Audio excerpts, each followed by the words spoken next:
We have to talk about a big bad wolf being all the way back. And we have to talk about a dynasty, an empire that was hated by the world, but obviously respected by all in professional sports. This New England Patriots team is such a fascinating story because obviously once they were in the dumps and then they hired a man named Bill Belichick and then he turned that place into an absolute powerhouse, the greatest dynasty in the history of professional sports over a 20-year span in a league that promotes parity. We're dominating everybody. Obviously, whenever you do that, you're going to have a lot of other fan bases hate you. Those who are at the top of the mountain are obviously going to be judged. And people always throw rocks at things that shine. And boy, a lot of cities that are football cities, that are shit-talking cities, that are passionate cities, that will certainly hate you cities, hated the New England Patriots. So whenever they had their downfall and the ugliness and the breakup and the split between Tom Brady and Bill Belichick, and then they went down into the dumps of being an ass program, everybody was excited to watch the massholes kind of deal with not being able to be braggadocious about their football team, almost guaranteeing a parade every other year for 20 years. Then they hire a coach, former player. Did not go well at all. We're laughing in their face. Ha ha.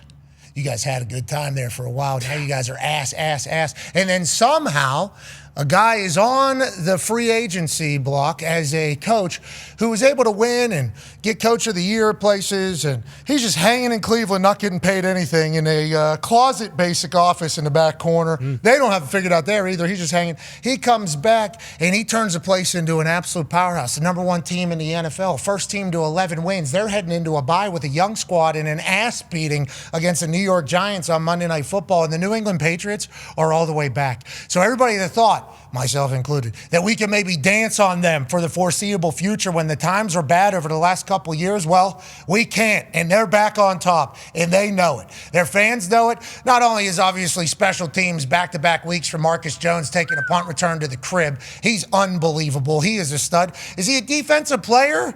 On a special teams play, scoring a touchdown, that's certainly up for conversation, I think, in some people's pockets. But on that note, special teams, they're great. Defense, they're incredible. And offensive-wise, they got the guy in Drake Maye. 6'4", 225 pounds. He can run, he can move. And when he was coming out of college, you know, the people that were around him, Clyde Christensen more specifically, a man who would coach Andrew Luck, Peyton Manning, and Tom Brady. He was back at UNC where he went to school coaching Drake Maye his final year there. And he said, he's Peyton Manning, he's Andrew Luck, right? This guy's everything. And he can shoot. He's got a jumper. This guy's smart, super smart. He's athletic. He led our team in rushing and in passing, obviously. He's a quarterback. This guy is the guy. If I was to draft somebody, he's what Clyde Christensen told us. And then here we are, fast forwarding just 2 years in. All the concerns about him were his footwork, remember? His technique. He's too athletic, actually. His feet get too far away. His arms doing too much. Now he's like a picture-perfect form quarterback. Everything's on the money, everything's on time, and everything is seemingly coming so damn easy to this guy who's just in his second year, first year in the McDaniels offense. And oh yeah, McDaniels, he's going to be around for the long haul as well. Loves Vrabel, did not love being a head coach back at home up there. So they have Vrabel in the building for the long haul, McDaniels in the building for the long haul. This guy's only in his second year, and I think he's 23 years old. They got him for another 15 years. And New England Patriots fans are saying, ha ha ha, it's our league once again. Let's go to the toxic table at Ty Schmidt and at Boston Connor. It has to feel good to really feel like that because, you know, a lot of people are saying, who they played. Not your fault. Everybody you guys have played, you've dominated. In every single game, you've gotten clearly better. Monday Night Football is just a showcase of that against the New York Giants, I think. And for the rest of us, we're going to have to deal with you for the foreseeable future. Yeah, you said 15 years, probably 20, especially because they're going to draft O-line going forward and protect Drake Maye like their life depends on it. Will Campbell already said, hey, I'm going to fight and die for this guy. And he's going to continue to do that because keep in mind, he's a 21-year-old franchise left tackle. But, I mean, let's start at the top and go down. Bob Kraft needs to be in the Hall of Fame, one. He to your point, with Gerard Mayo, went through the Belichick era. It ended how it ended. We're kind of seeing what's happening in Pittsburgh right now. That's exactly what the Patriots had to go through a couple years ago. A little different, but still very similar. Then you go to Gerard Mayo, and Bob Kraft makes the very difficult decision to say, you know what, it's not right after 1 year. He could have continued to let Gerard Mayo do what Gerard Mayo was doing, or he could have kept made after 1 year and hired Mike Vrabel. That's what he did. Bob Kraft, Hall of Famer. Mike Vrabel, changed the entire game. He's the head coach. The entire reason this team is who they are is because of Mike Vrabel. There's a great one clap if you hear me. Yeah! There's a great little speech about them in training camp and OTAs about how Mike Vrabel one time walked into the cafeteria and everybody was kind of quiet, a little nervous, and he immediately said, no. This is not how this works. I don't want you uncomfortable around me. If I'm here, I am just part of this team. Comfortability is a huge thing. You see it kind of transferring to the entire team. And then the other coaches, too. Unfortunately, Terrell Williams, our defensive coordinator coming into the year, has prostate cancer, so he hasn't been able to be with the team. T-Strong, I believe, is the thing that stands for him on their vests and everything like that. So Zach Kerr, linebackers coach, him stepping up. Linebackers also one of our best units on our entire team. Him stepping up, being the DC. Josh McDaniels, you mentioned it. We always talk about Andy Reid and Spags. He is our Spags, but it's on offense, so it's even cooler and better. And then Drake Maye. There's really not much you can say about him. You mentioned a lot of guys. He's mobile Dan Marino. He's taller Dan Marino. He is the best quarterback in the NFL. He is the MVP. There's no question about it. And we can go to Stafford, and I love Stafford, and I think last week, this exact same time, I was saying Stafford deserves the MVP, but Drake May's doing it with a bunch of guys that, for the most part, were written off. No one was coming into this season saying Stephon Diggs is great. Nope. They were saying this is going to go terribly. He's a diva. Hunter Henry, a lot of people were saying he's injury prone. He is his, I don't want to say blanket, but he's his security. He's the guy on third down he's going to. He knows where he is. And Kyle Williams, we're just getting started with him. He's a rookie. He doesn't get as many snaps just yet because Kayshon Boutte, another guy people thought was a bum, was written off. He's unbelievable. He is typically the deep threat. He's always there. The running backs from Andre Stevenson, Trevion Henderson, he's also just getting going. You mentioned that we have a very young team, second most snaps across the board in the entire NFL behind the Cleveland Browns in front of the New York Football Jets.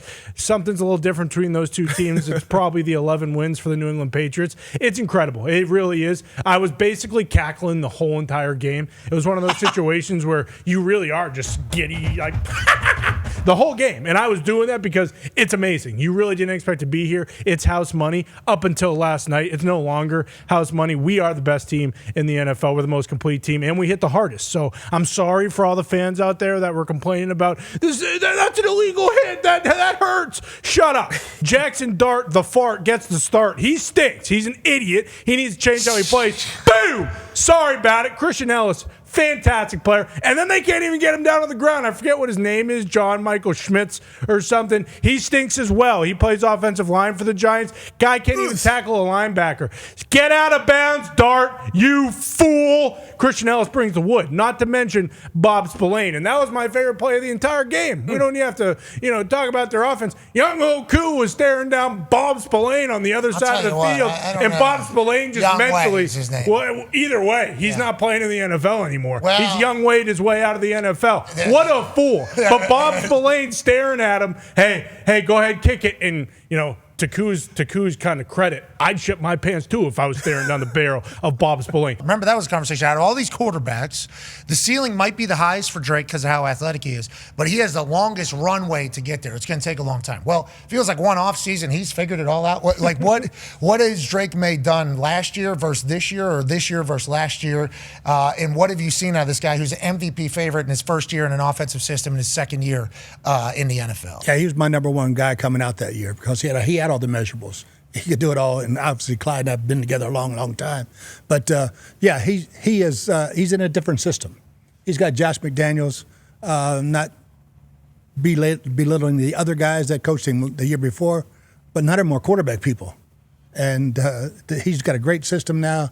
He's got players around him, and Vrabel is the guy that's going to get in his ear and say, "Hey, we need you for the long haul. We know you're tough. Stop it."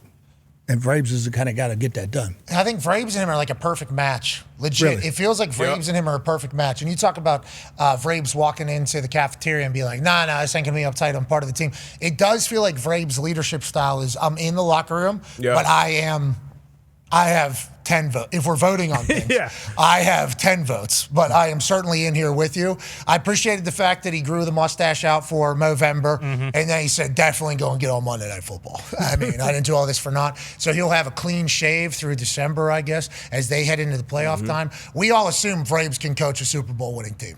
Oh, absolutely. Yeah, we saw Totally. him overachieve in Tennessee, what we saw down there for sure. But yeah, As soon as he got hired, we thought that, right? That pairing has been perfect, and something that they said on the broadcast last night was obviously there's similarities between him and Bill, but much different as far as how personable he is. And one of the things that he kind of wanted to drive home is like, hey, don't take yourself too serious.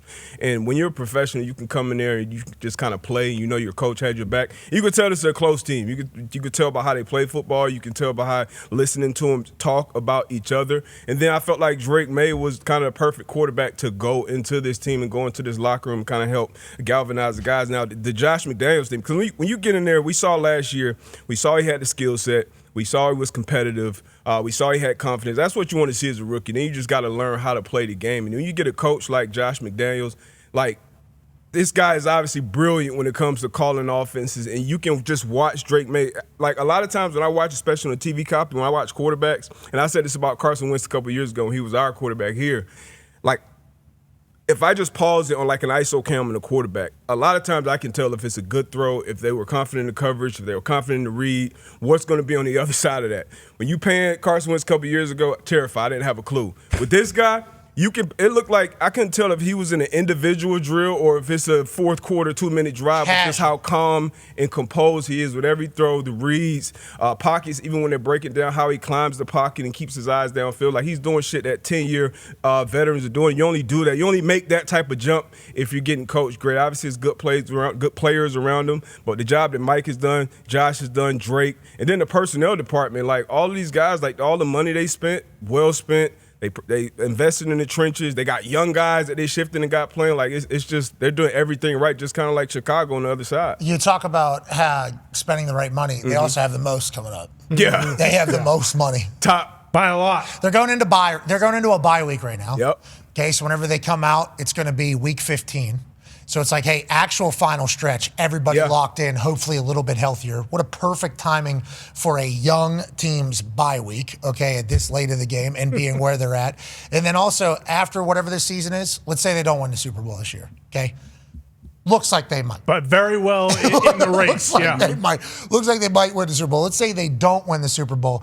Okay, Coach Vrabes, how would you judge your first year? Yeah, we got a lot to work on. We're going to figure that out. And, we got the biggest bank in the entire NFL. It's like, what a position for the Patriots to be in going forward.